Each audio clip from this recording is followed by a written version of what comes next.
SSP Sanghar पारां टंडो आदम जो दौरो शहर के ॾोही सरगर्मियुनि खां बचाइण लाइ अंजुमन ताजरान पारां सेफ सिटी प्रोग्राम तहत 1.5 करोड़ रुपयनि जी लागत सां समूरे शहर में सीसीटीवी कैमराऊं लॻाइण बाबति ब्रीफिंग ॾिनी वई। एसएसपी सांगड़ डॉक्टर फारूक लंजार पारां टंडो आदम जो दौरो कयो वियो, जिते अंजुमन ताजरान पारां शहर खे ॾोही सरगर्मियुनि खां बचाइण लाइ जोड़ियल सेफ सिटी प्रोग्राम बाबति ब्रीफिंग ॾिनी वई।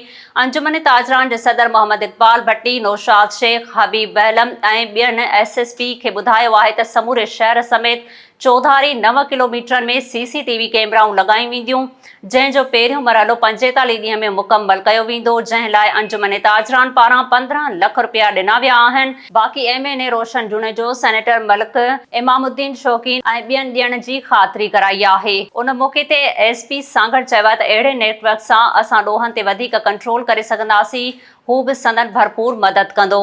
एसएसपी सांगड़ पारां 6 महीना अॻु हथियारबंद हथां शहीद थी वियल पुलिस एहलकार अमानुल्लाह ख़ासकेली जे वालिद खे 1 करोड़ रुपयनि जो चेक ॾिनो वियो।